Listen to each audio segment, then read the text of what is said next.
Urban FM 104.5. Urban FM 104.5. Vous êtes sur les 104.5 Urban FM, la station urbaine avec Mosley. Aujourd'hui, on reçoit le professeur Jean-Jacques Ekomi. Mosley, c'est ça?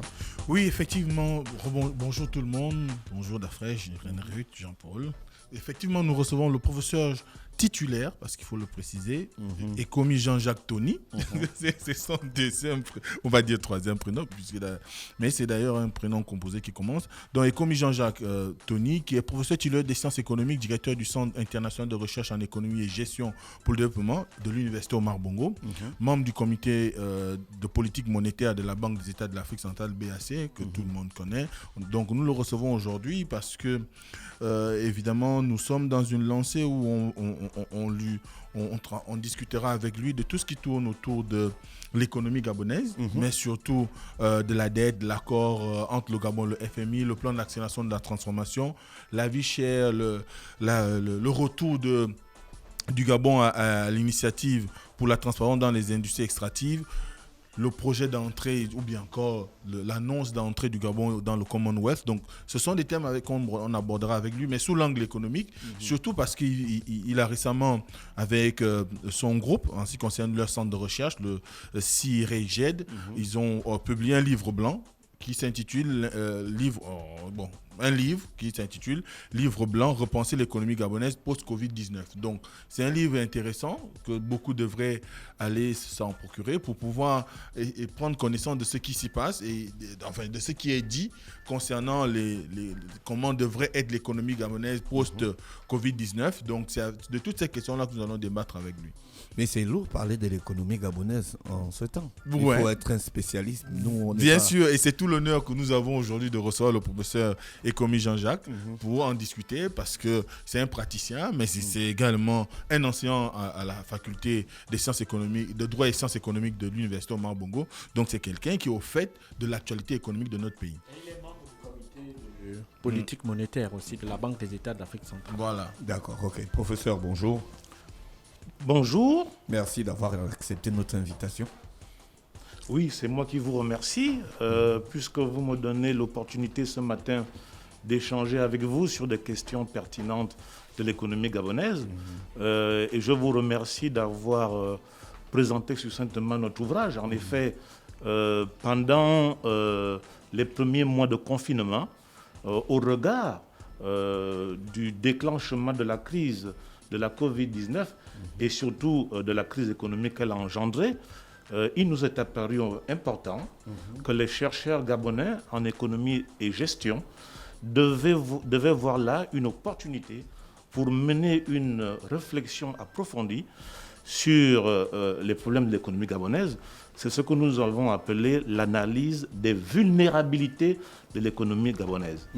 Mais dans cet ouvrage, nous ne nous sommes pas contentés de faire un diagnostic. Il nous a semblé également important qu'il fallait préconiser des solutions, des pistes de sortie, des réformes qui, de notre point de vue, devaient être le point de départ de l'économie gabonaise post-Covid-19. Et donc, au cours de nos échanges, ne soyez pas surpris que je fais parfois référence à cet ouvrage. Alors, bien sûr, il faut être très humble parce que personne n'a la science infuse. Ce ne sont que des idées que nous soumettons effectivement à la critique. Et parce que pour nous, les difficultés économiques, mais de manière générale, la crise n'est pas une fatalité. C'est aussi le moyen d'amener une réflexion approfondie et de mettre en œuvre des réformes. Donc voilà le sentiment qui nous anime ce matin. Alors, je veux quand même préciser que cet ouvrage est préfacé du professeur Fidèle Mengue-Mengouan, paix à son âme, parce qu'il est décédé, je crois, l'année dernière, et du professeur qui était doyen honoraire de la faculté de droit et sciences économiques de l'Université Omar Bongo, mais également du professeur Gérard Irigoyen, si je n'écorche pas son nom, professeur émérite à l'Université de Bordeaux 4. Donc, c'est quand même un ouvrage qui a reçu, on va dire, l'approbation des éminents scientifiques dans le domaine de l'économie. Moi, ma première question est de savoir, professeur, aujourd'hui, quelle est la situation de l'économie gabonaise?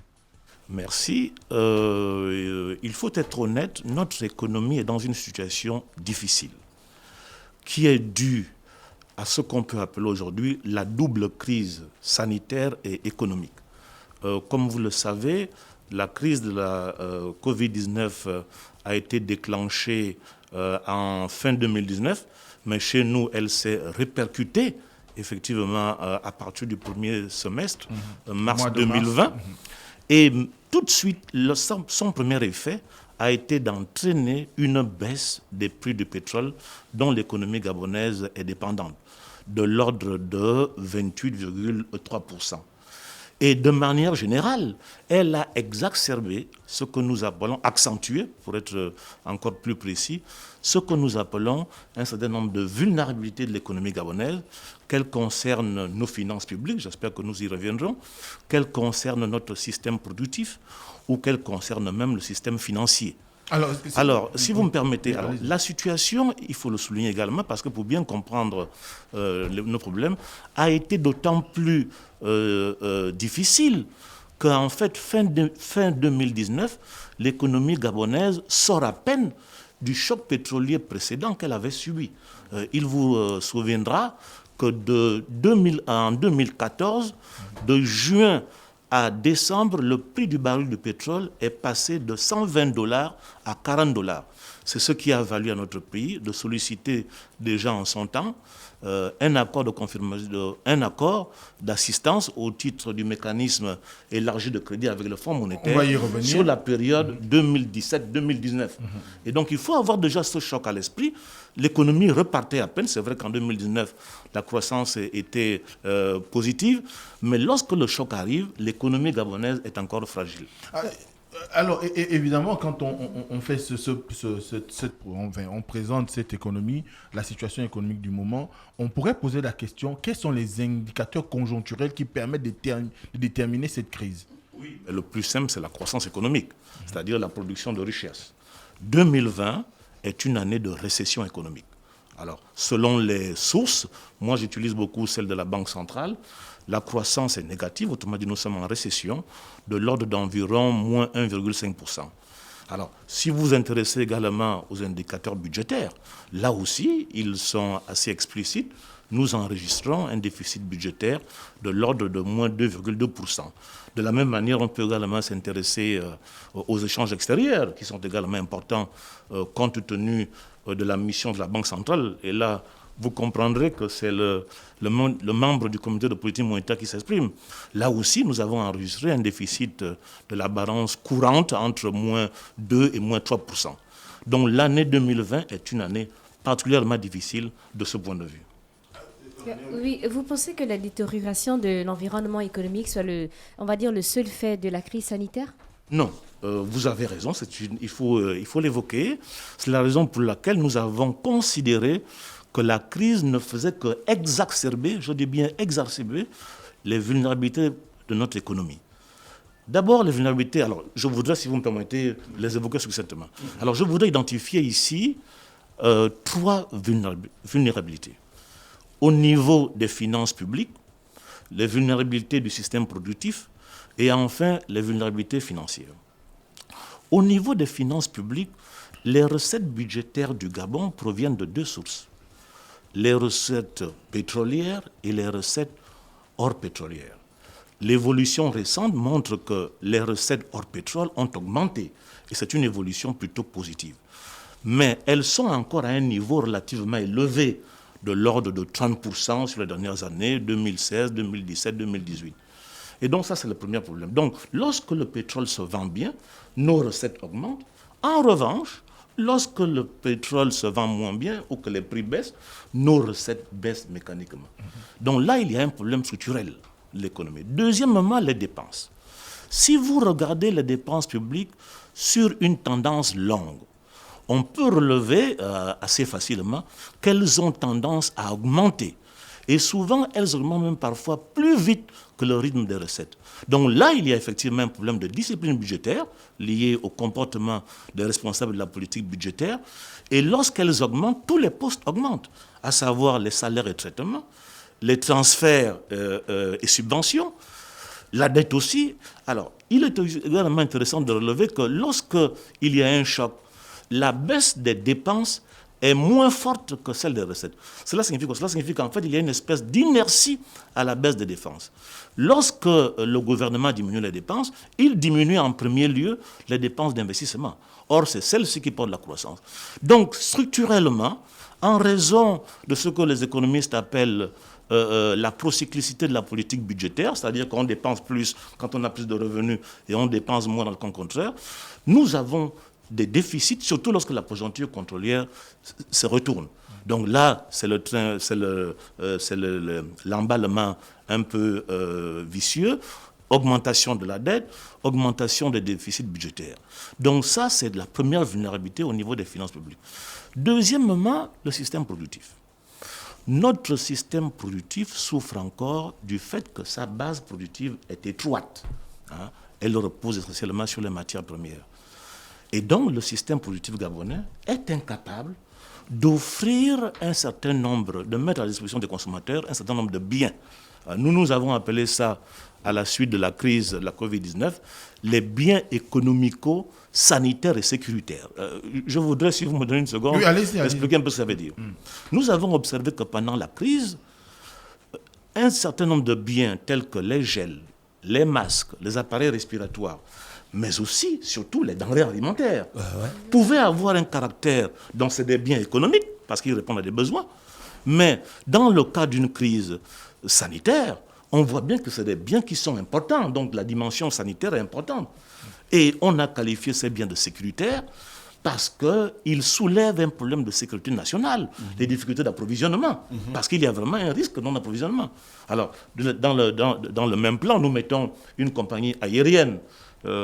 Pour la petite anecdote, votre serviteur qui est devant vous fait partie des Gabonais qui ont été confinés à l'étranger et qui ont dû attendre que le gouvernement organise le rapatriement des compatriotes. Parce que dans ce cas, vous savez que les pays qui ont des compagnies aériennes les ont utilisés avant tout pour s'approvisionner en produits médicaux, en vaccins, voilà, produits sanitaires, et pour rapatrier leurs nationaux, leurs ressortissants, merci. Donc ça, c'est véritablement un vrai problème.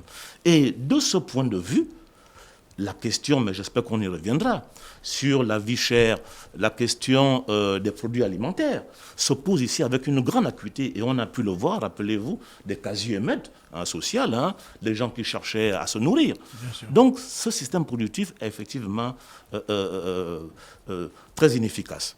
Enfin, les vulnérabilités financières qui sont liées au fait que, comme le crédit est procyclique, en cas de retournement de la conjoncture, les créances impayées, c'est-à-dire les créances que les clients des banques n'arrivent pas à honorer, augmentent. Donc là, il y a un risque d'instabilité financière. Et un autre problème de notre système financier, c'est que, peut-être qu'on en reviendra là, notre gouvernement ne dispose pas d'un instrument financier propre pour appuyer ces politiques publiques. C'est ce qui fait qu'en fait, le gouvernement est obligé en quelque sorte de déléguer le financement de l'économie aux banques commerciales, dont on sait que le business model est basé davantage sur les commissions et les opérations de court terme. D'accord ? Or, le financement de l'économie a besoin d'instruments de long terme qui soient plus adaptés aux besoins des entreprises. Quel genre d'instruments, par exemple ? Alors, on revient sur cette question. Notre position est la suivante, c'est que si le gouvernement veut durablement financer le développement de l'économie, il devrait se doter d'un instrument propre. Nous sommes même relativement précis. De quoi s'agit-il ? Aujourd'hui, lorsque vous regardez le système bancaire, les prêts des entreprises sont essentiellement des prêts de moyen terme, parfois de long terme. Mais il concerne très peu de long terme. Très peu de long terme, merci. Mais en plus, et il ne concerne pas toute l'économie, notamment le secteur informel, dont le poids est important aujourd'hui. Donc notre idée est la suivante. Il est souhaitable, compte tenu de cette difficulté de financement, et surtout dans un contexte où les marges de manœuvre du gouvernement sont relativement limitées, pour les raisons qui sont évidentes, il est souhaitable qu'il se dote d'un instrument de financement propre. Nous pensons à ce que nous appelons au centre une banque d'investissement et de financement de deuxième génération pour ne pas reprendre Qui les serait exemples différent de la BGD, ou de la BGD, qui serait différent de la BGD, qui serait différent des banques commerciales actuelles, et dont l'objectif ne serait que exclusivement que le financement des entreprises par rapport à leurs besoins de financement, parce que la crise de la Covid a bien montré que nos entreprises ont souffert. Vous savez qu'elles ont dû arrêter les activités alors qu'elles continuent à supporter les charges, notamment les charges salariales. Bien sûr. Et donc, les entreprises ont des besoins de financement qui sont avérés, qu'on peut évaluer, et surtout le financement à long terme, y compris la prise en compte du secteur informel dans le financement. Donc voilà un peu notre point de vue. Donc, professeur, si on vous comprend, vous voulez nous dire que le fait que le gouvernement ait choisi la fermeture des activités dites non essentielles au moment où s'est déclenchée la crise sanitaire, c'était peut-être une situation hasardeuse ou bien... Non. Alors, vous savez qu'il est plus facile aujourd'hui, en janvier 2021, avec le 2022, merci. Avec le recul. Avec le recul, de dire que le gouvernement a eu tort de fermer les commerces ou les entreprises non essentielles. Le gouvernement, comme cela s'est fait partout dans le monde, a eu une réaction tout à fait adaptée qui consistait d'abord, dans le cadre d'une crise sanitaire, à sauver les vies humaines. On ne peut pas le lui reprocher. Et donc, on voit bien que de mars à juin, la situation était critique et l'état des connaissances sur la pandémie n'autorisait pas à prendre des risques. Mais en revanche, on ne peut pas envisager durablement que les activités soient limitées. Notamment, je pense au secteur de la restauration, de l'hôtellerie, qui continue de pâtir de la crise. Et donc là, je suis d'accord avec vous qu'effectivement, la réflexion doit être menée pour tenir compte des caractéristiques de notre économie, notamment de son aspect informel. Qui représente plus de 60% aujourd'hui. Alors, moi-même, je peux en parler parce que dans le cadre du centre, nous avons mené une enquête dans le cadre d'une étude internationale avec les collègues de l'Afrique de l'Ouest sur les entreprises. Dans l'échantillon, il y avait environ 262 entreprises. Alors, pour vous donner une ordre de grandeur, il y a quelques années, la Confédération patronale gabonaise avait à peu près 300 entreprises. Donc, c'est pour dire que c'est un échantillon important. Mais là-dedans, on a bien vu que le secteur informel contribuait à la création de richesses. Et donc, nous, notre point de vue est qu'on ne doit pas avoir une attitude exclusive de ce secteur, parce que l'informel a sa dynamique. En revanche, on doit plutôt avoir une attitude inclusive et tenir compte également de ce secteur pour la relance des activités économiques. Mais qu'est-ce qui explique professeur, que jusqu'à présent, les différents gouvernements n'aient pas été en capacité de pouvoir justement introduire ce secteur-là informel là dans le circuit économique global qui est sous le contrôle de l'État? Alors ça, il faudrait leur poser la question. Si vous voulez, en tout cas, il y a un certain nombre de difficultés que ces entreprises rencontrent sur le terrain. Et donc je crois qu'en fait, ce qu'il faut, il n'est jamais trop tard, c'est que l'État fasse de l'accompagnement de ce secteur en termes de formation, parce qu'effectivement, beaucoup ne sont pas formés. Donc, or, l'entrepreneuriat, c'est un métier comme tout autre, et donc il y a besoin de compétences. En termes d'accompagnement financier, ça c'est très important aussi, parce qu'il s'agit de secteurs qui créent vraiment de la richesse et de l'emploi. Donc voilà. Alors, vous avez abordé un sujet important qui semble utile aujourd'hui. D'ailleurs, c'est un débat qui a l'heure de la mondialisation. Vous avez parlé des difficultés d'approvisionnement, notamment en ce qui concerne les consommables dans la santé et tout ce qui s'ensuit, l'alimentation.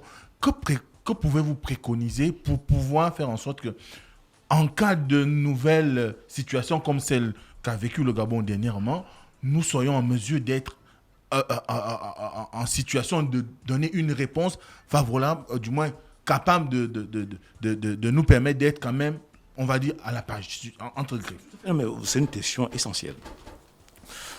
Alors, la question de l'approvisionnement en denrées alimentaires est une question structurelle, puisque, comme vous le savez, aujourd'hui, nous dépensons à peu près de l'ordre de 300 milliards pour les importations de denrées alimentaires. Et donc, c'est une question structurelle. C'est la raison pour laquelle, mais peut-être qu'on y reviendra, il faut encourager le fait que la priorité soit donnée à l'agriculture et à l'agro-industriel. C'est tout le sens ici que prend justement notre proposition sur la banque d'investissement et de financement. Mais le gouvernement récemment avait mis en place, il y a quelques années, le programme Graines qui, aujourd'hui... Alors, Alors, dans l'agriculture, il faut bien prendre en compte les spéculations. Tout le débat est le suivant. Quelles sont les spéculations pour lesquelles notre pays a un déficit? C'est ça la question qui me semble majeure. Donc les produits à cultiver. Tout à fait, les produits à cultiver, voilà, exactement, c'est ça. C'est ça. Donc il faut bien faire le choix des produits, les spéculations qui doivent être développées en fonction des besoins des pays et en fonction de nos possibilités. Parce qu'il faut bien être conscient qu'on ne peut pas non plus tout produire. Alors, et dans cette perspective, dont je disais que la banque de financement que nous appelons tout notre vœu devrait avoir un guichet pour le financement des activités agricoles et agro-industrielles. Deuxièmement, il me semble aussi qu'il y a une autre possibilité. Nous avons déjà un certain nombre d'entreprises qui sont installées au Gabon, dans différents secteurs, que ce soit les secteurs des mines, du pétrole, de la banque, même dans les secteurs, dans le secteur agroalimentaire. Notre idée est la suivante: est-ce qu'il n'est pas possible que le gouvernement incite ces entreprises à diversifier leurs activités, celles qui sont déjà sur place, et donc qui font des profits, de sorte que ces entreprises s'intéressent également à ce secteur-là. De sorte, alors nous appelons ça au centre, que nous allions d'une logique des IDE, mais il faut aussi penser aux IDN, les investissements directs nationaux, qui doivent être complémentaires aux investissements étrangers. Alors je vous prends un exemple simple. Nous avons un grand groupe, le groupe Segadis, comme vous le savez, qui est dans la distribution. Est-ce qu'on ne peut pas envisager que ce groupe, lorsqu'il est avéré que telle ou telle production ou telle filière est bénéfique, de l'intéresser à s'y investir? On pourrait avoir alors donc des investissements accrus, que ce soit seul ou avec d'autres partenaires. Ou en accompagnement des paysans et des agriculteurs. Les paysans, les agriculteurs avaient des investissements parfois lourds. Et dans ce cas, le groupe peut maîtriser toute une filière des productions jusqu'à la commercialisation en développant les transports et la logistique. Mais ça, est-ce que ce ne serait pas dangereux dans la mesure où ça risque de mettre en place, de développer des espèces de monopoles, alors justement, comme on a pu le voir ailleurs, avec toutes les dérives que cela peut entraîner? Vous avez raison, parce que c'est ce qu'on appelle en management la formation des conglomérats. Vous avez parfaitement raison, mais il faudrait bien veiller effectivement à ce que les conglomérats qui seraient développés par la diversification des activités des entreprises qui sont déjà localisées, effectivement, qu'ils veillent à un certain nombre de règles éthiques. Mais cette voie, je vous dis, il me semble qu'elle est vraiment pertinente. C'est, en fait, lorsque vous regardez les grands groupes aujourd'hui, qu'ils soient américains, qu'ils soient de l'Asie du Sud-Est, vous pouvez prendre n'importe quelle entreprise, mais c'est des conglomérats. C'est-à-dire qu'ils font parfois l'électricité, le bâtiment, ils font aussi des composantes, l'électronique, voyez-vous. Et donc je crois que c'est une voie qui pourrait être explorée, parce qu'il faut bien reconnaître, les marges de manœuvre de l'État sont relativement limitées, et il me semble qu'en intéressant les entreprises déjà installées, qui sont nos champions nationaux, je crois qu'on devrait en être fiers, à développer certains secteurs, dès lors que la rentabilité est avérée, parce que les entreprises font du business, il faut bien le comprendre, donc il ne s'agit pas du tout d'être philanthrope, non. Dès lors que la rentabilité est avérée, je pense qu'effectivement c'est une voie également pour l'élargissement de la base productive. Mais là, on a une question sur la dette. Oui, on a une question sur la dette, on va y arriver, mais il y a quand même un certain nombre d'informations qui nous viennent et qui, quand on essaie un tout petit peu de les comprendre, il y a la question de l'industrialisation aujourd'hui, par exemple. On voit le problème qui se pose en France par rapport à l'indépendance industrielle de la France sur la capacité à produire, par exemple, des masques. Est-ce que vous pensez que c'est une voie explorable pour le Gabon? Mais bien entendu, c'est ce que nous appelons... Est-ce que nous avons de la ressource pour? Mais justement, vous savez, les structures économiques ne sont pas immuables. Ce n'est pas parce qu'aujourd'hui, nous ne pouvons pas produire tel bien que dans un avenir proche ou même lointain, on ne peut pas le produire. Tout est question de choix. Donc, vous avez parfaitement raison. C'est pour ça que nous les avons appelés, je vous répète, les biens économico-sanitaires et sécuritaires.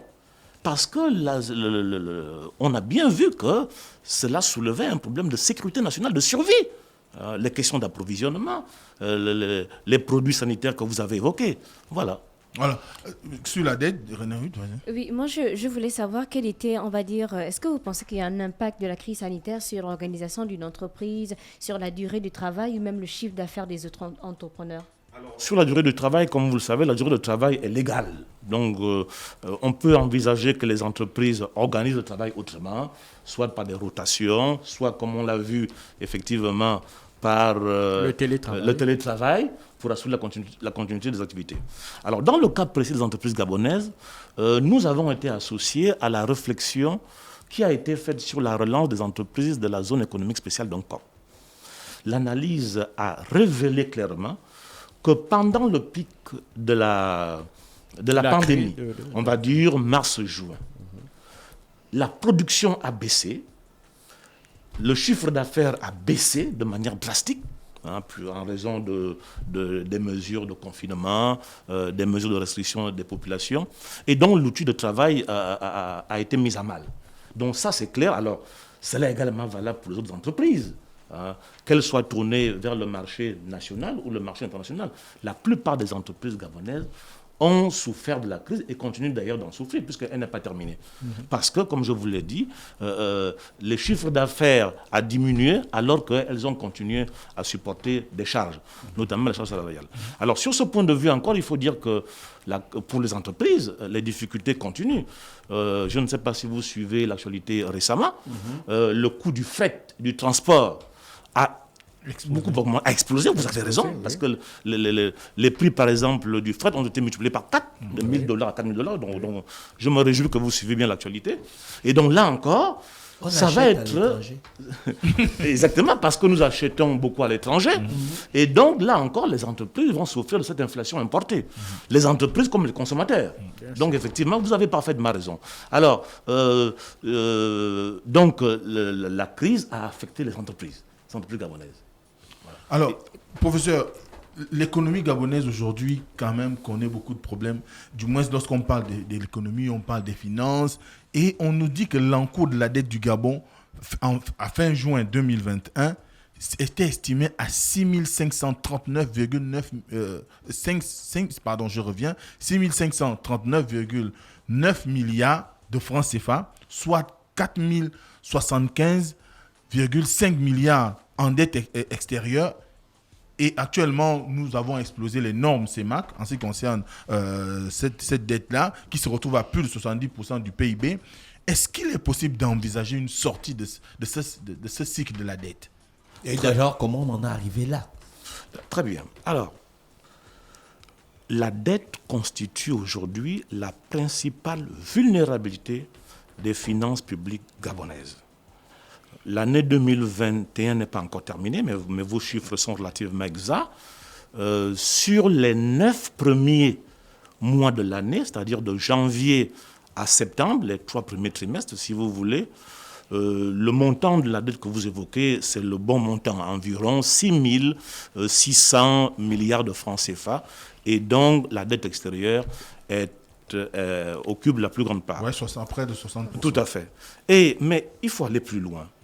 Et lorsqu'on s'intéresse à la dette extérieure, on observe que la dette contractée auprès des marchés financiers, qui est onéreuse en termes de taux, et pour lesquels la maturité n'est pas très longue, 4-5 ans, occupe la plus grande part de la place, occupe la plus grande part de la dette extérieure.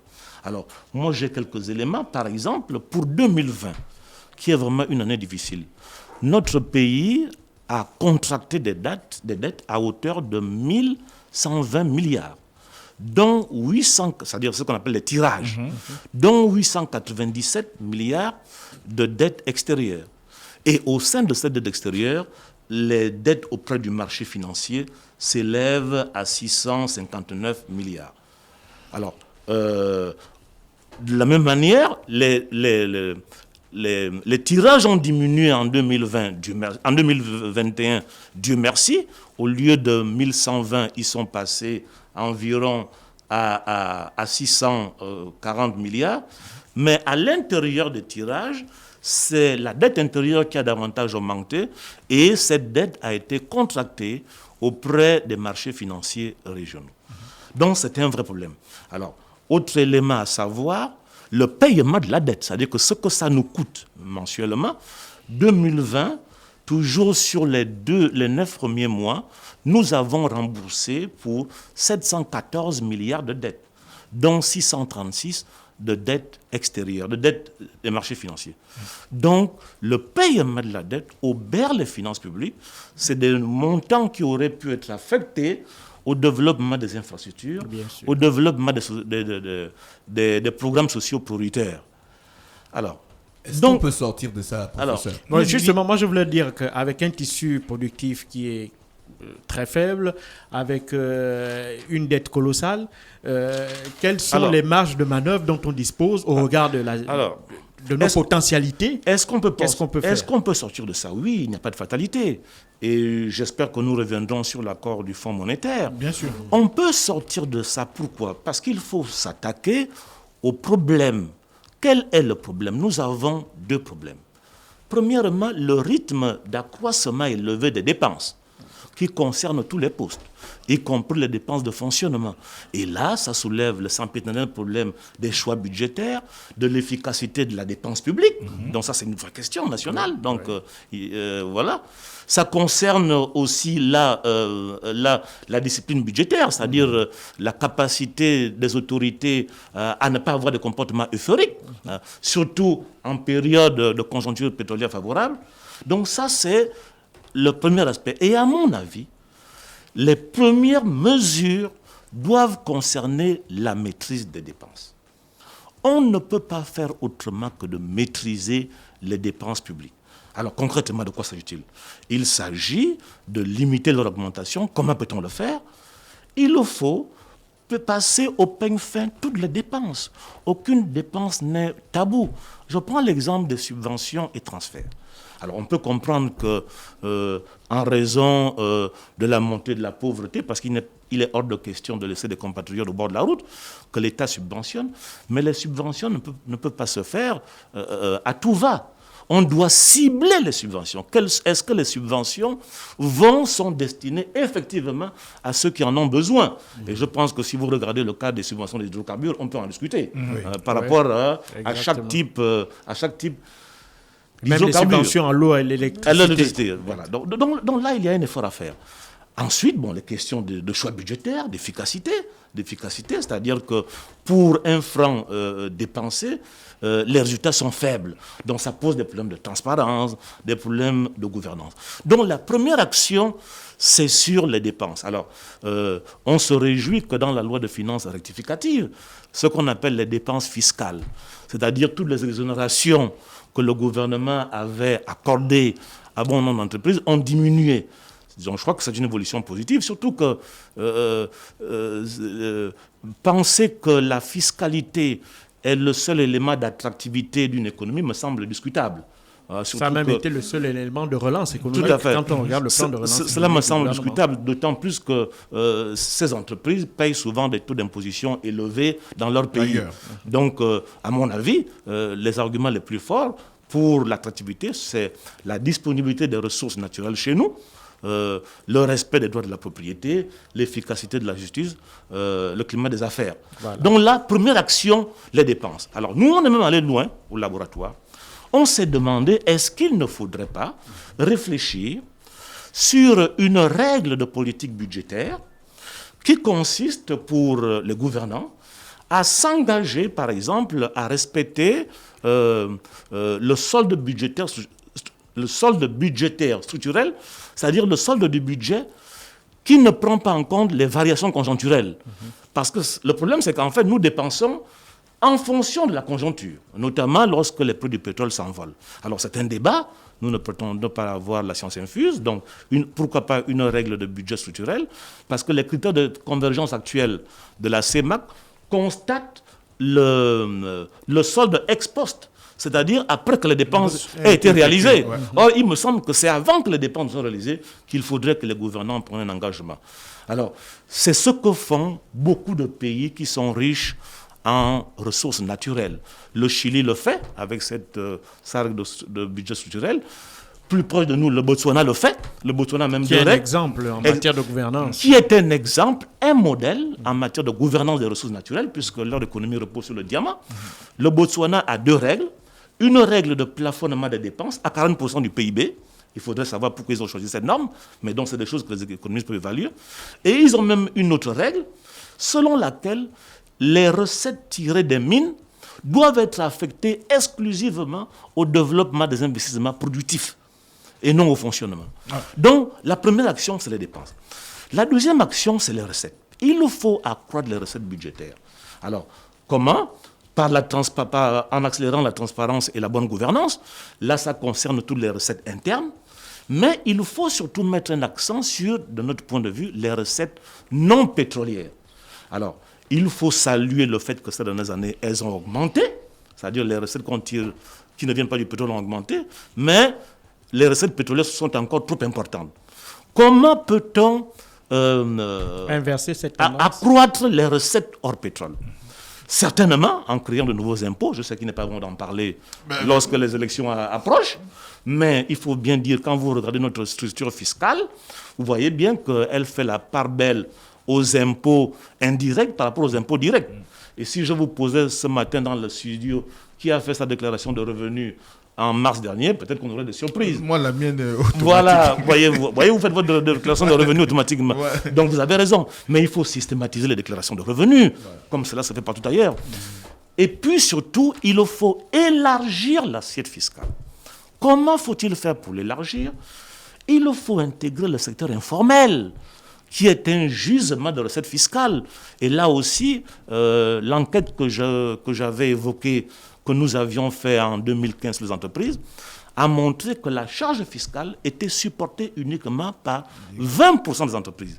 Mais ce n'est pas tenable. Donc il faut élargir l'assiette fiscale. Mais avant de chercher à intégrer le secteur informel dans l'assiette fiscale, il faut d'abord l'accompagner, au lieu d'avoir une attitude plutôt exclusive. Et donc il me semble que la maîtrise des dépenses budgétaires, d'une part, l'élargissement des recettes budgétaires, d'autre part, doivent pouvoir donner des marges de manœuvre au gouvernement, de sorte que les économies réalisées ou les recettes engrangées soient orientées vers le développement des secteurs productifs et les secteurs producteurs pour l'amélioration des conditions de vie des Gabonais. Et à mon avis, je termine par là, et à mon avis, c'est de cette manière que nous pourrions faire en sorte que la dette publique baisse durablement. Mais pour ça, il reste quand même qu'on reste sur notre fait quand on parle de cette dette, parce qu'on sait, vous-même vous l'avez souligné, parlant de l'année 2020, qui a quand même été une année assez difficile pour l'économie gabonaise. Et 2021. 2021 également. Mais on a quand même remarqué que les communautés à travers le monde, je parle évidemment les entités politiques, les communautés se sont parfois retrouvées à se réinventer. On voit par exemple l'Union européenne qui a décidé d'une dette commune. Pourquoi au niveau de la CEMAC, par exemple, on n'a pas réfléchi à ce type de mécanisme? Oui, bon, alors là, je suis mal placé pour en parler, même si je suis membre du comité de politique monétaire de la Banque centrale, mais ce n'est pas le rôle de la Banque centrale. Donc, ça, ce que vous dites sont les initiatives du gouvernement. Vous dites que est-ce qu'on ne pourrait pas envisager une action d'envergure au niveau communautaire? Mais est-ce que techniquement, c'était possible pour la CEMAC de pouvoir contracter une dette ou le rachat de certaines dettes, par exemple, par la Banque centrale? Voilà. Alors, ce que la Banque centrale a fait, parce que la Banque centrale n'est pas restée les bras croisés, la Banque centrale, dès mars, a pris des mesures importantes en termes de soutien de la liquidité, en termes d'augmentation des plafonds de refinancement des États et des banques. Et donc, en fait, la Banque centrale s'est portée garante au cas pour ne pas que les banques baissent le crédit. Voilà. La Banque centrale a également pris des mesures importantes. Comme vous savez, nous avons une institution sous-régionale, la Banque de développement de l'État d'Afrique centrale, la BDAC. La Banque centrale a accru le montant de refinancement pour que celle-ci également puisse soutenir l'économie, notamment le secteur privé. La Banque centrale a également élargi ce qu'on appelle toutes les entreprises a élargi ses actions, notamment en permettant aux banques de prêter aux entreprises à un horizon plus long. Donc je crois que la Banque centrale a fait sa part de mesure. Mais en fait, le défi, ce sont d'abord les réformes internes. Le défi, ce sont les réformes internes qui sont que j'évoquais, qui sont plus structurelles. Essentielles, qui sont structurelles. Ouais. Et les appuis internationaux ou régionaux ne peuvent venir qu'en appoint, en complément des réformes structurelles internes. Alors, en juin 2021, le FMI, à travers son communiqué numéro 21 barre 166, avait indiqué avoir trouvé un accord sur un programme de 3 ans au titre des mécanismes élargis de crédit. Nous, en premier lieu, on voudrait savoir à quoi renvoie ce mécanisme élargi de crédit. Ensuite, quel est l'intérêt pour le Gabon de recourir à ce type de mécanisme? Et est-ce que le Gabon a bénéficié des droits de tirage spéciaux que le FMI avait mis en place d'une valeur de 650 milliards de dollars, dont une partie devait être envoyée justement aux pays africains pour relancer leurs économies? Oui. Alors, effectivement, le Gabon a reçu CDTS. Bien entendu, là, il y a un débat sur l'usage qu'il faut en faire, puisque c'est des possibilités de financement. Est-ce qu'il faut les réallouer vers des dépenses qui pourraient susciter encore des importations et donc des pressions sur les devises externes? Donc là, vraiment, c'est des arbitrages qu'il faut faire. Alors, sur le mécanisme de crédit élargi. Alors, le mécanisme de crédit élargi, en fait, ce qu'il faut comprendre, c'est que lorsqu'un pays rencontre des difficultés de balance des paiements graves, en raison de ses faiblesses structurelles, comme c'est le cas du nôtre en ce moment, le Fonds monétaire peut lui apporter un appui qu'on appelle le mécanisme de crédit élargi. En fait, si vous voulez le comparer par rapport à un appui en termes d'accord de confirmation, le mécanisme de crédit élargi prévoit un accompagnement plus long du fonds. D'accord. Et donc aussi des délais de remboursement plus longs. Donc c'est l'avantage de ce mécanisme. D'accord. Donc le Gabon a reçu a eu un accord de l'ordre de 553 millions de dollars US, ce qui correspond environ à 300 milliards de francs CFA, avec un décaissement immédiat de l'ordre de 106 milliards de dollars. Cela signifie que pendant cette période, le Fonds monétaire nous apporte un appui, moyennant bien sûr un programme, et son accompagnement sera plus long, et les montants qui sont décaissés en faveur du Gabon seront remboursés sur une période plus longue. Là, on est encore dans la dette. C'est toujours la dette, bien sûr, mais à des conditions relativement concessionnelles. Ce n'est pas la dette commerciale. Oui, elles sont plus souples parce que les remboursements sont plus longs. Et donc, les montants à rembourser sont plus faibles. Est-ce que c'était important pour nous d'adhérer ou bien de solliciter cela? Oui, pourquoi? Parce que nous sommes toujours dans une situation de déséquilibre de la balance des paiements. De déséquilibre d'ailleurs interne, budgétaire et externe de la balance des paiements. En fait, quel est l'intérêt? Parce que je crois que c'est la question que vous voulez savoir. Bien sûr. De ce mécanisme. Premièrement, ce mécanisme va constituer un appoint budgétaire pour nos finances publiques qui ont durement souffert de la crise. Comme je vous le disais, l'actuel mécanisme prévoit un décaissement de 106 milliards immédiats par rapport à la riposte de la Covid-19 à court terme. Donc là, c'est des ressources qui viennent soulager les finances publiques et on ne peut que s'en féliciter. Deuxièmement, il s'agit aussi d'un apport de devises.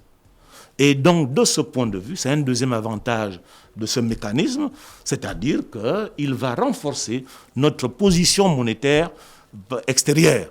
Donc, ça sont deux avantages. Mais je crois surtout qu'il y a un troisième avantage, si vous me permettez, qui est lié au fait, et c'est là où le gouvernement sera attendu, que cet accord offre l'opportunité au gouvernement de mettre en œuvre les réformes budgétaires et structurelles nécessaires, voire indispensables, qui ont trop été par le passé repoussées sine die. Et donc c'est là une opportunité pour les mettre en œuvre. Et là, et de ce point de vue, le gouvernement sera très attendu. que ce soit les réformes budgétaires que j'évoquais sur la maîtrise des dépenses publiques et l'augmentation des recettes, mais aussi toutes les réformes qui sont liées structurelles.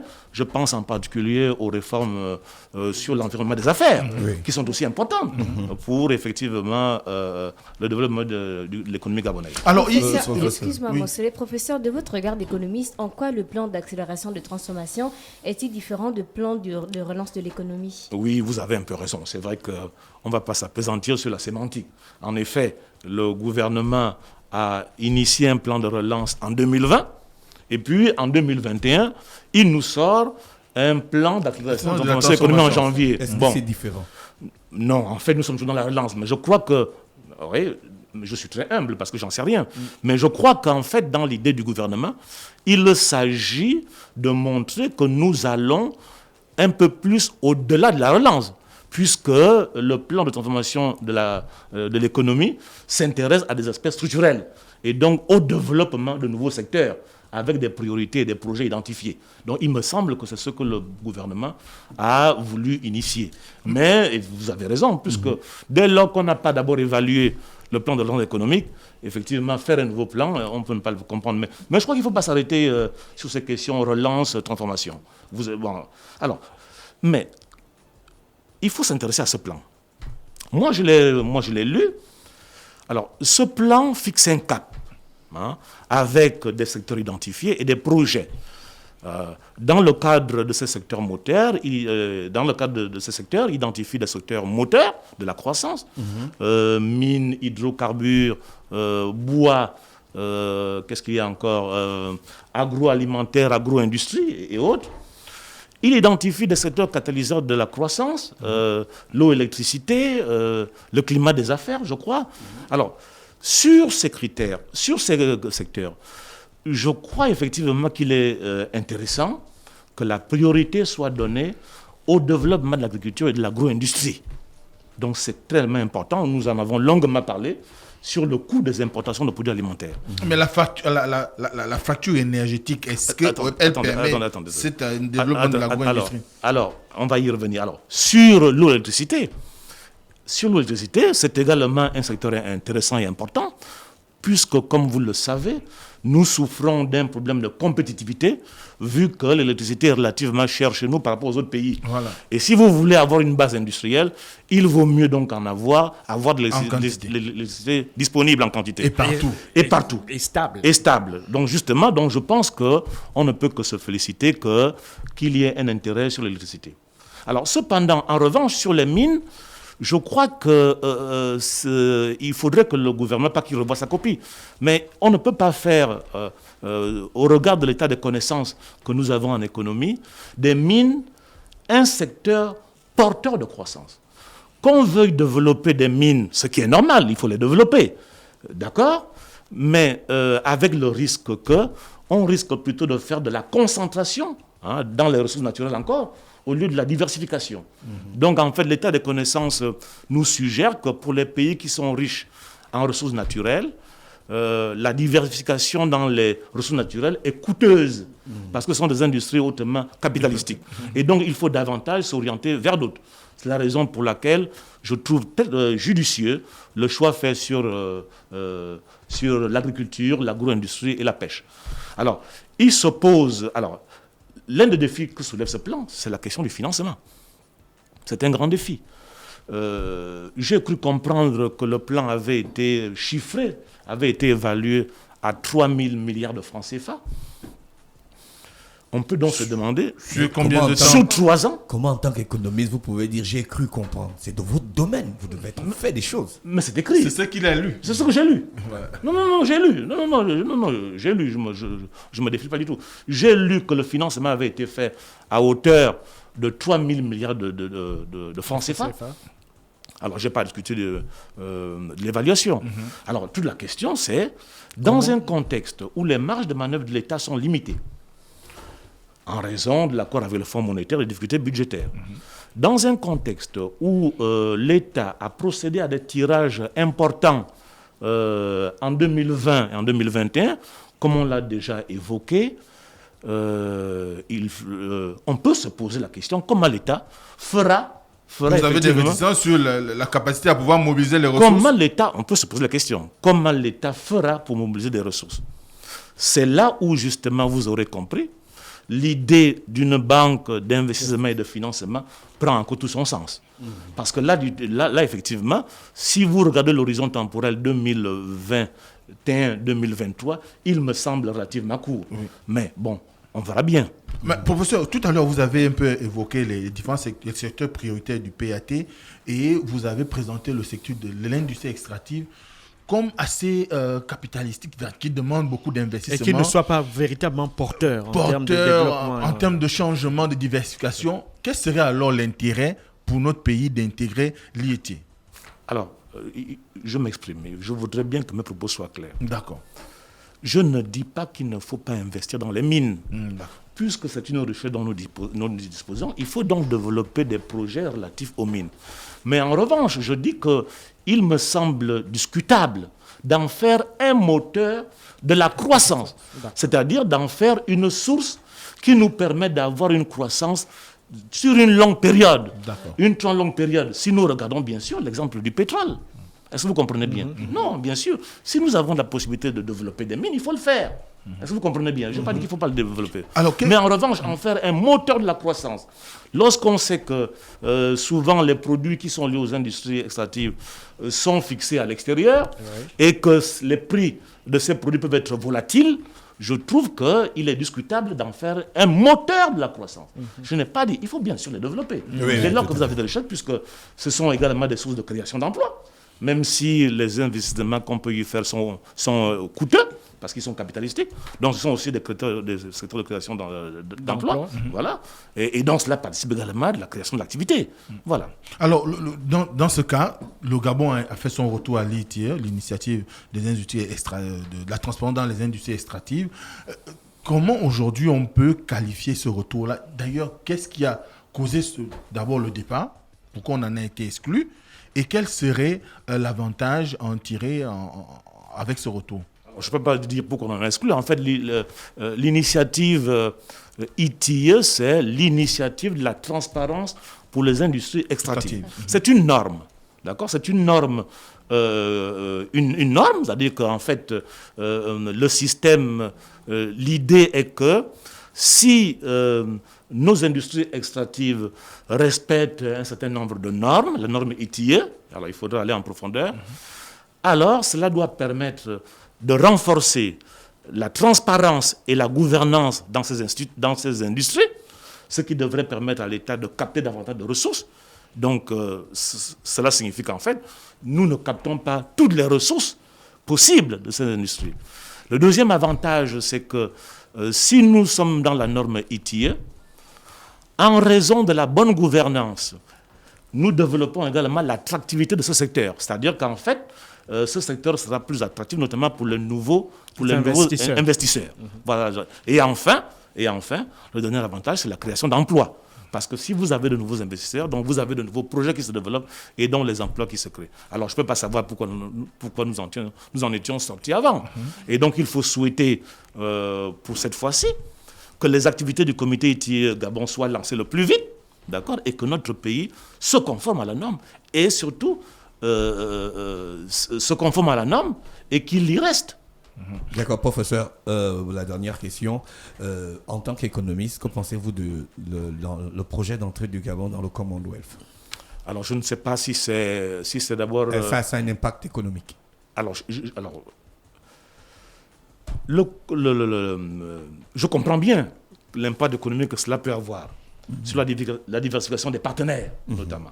Parce que, comme vous le savez, le Commonwealth est un marché très important. Alors, bien entendu, quels que soient les partenaires, les réformes, c'est nous-mêmes qui les faisons. La coopération peut offrir des opportunités. Donc là aussi, il y a donc des opportunités à saisir, éventuellement, en termes de commerce, en termes de développement des affaires, mais elles ne pourront se faire que d'abord sur la base de nos propres priorités et de nos réformes.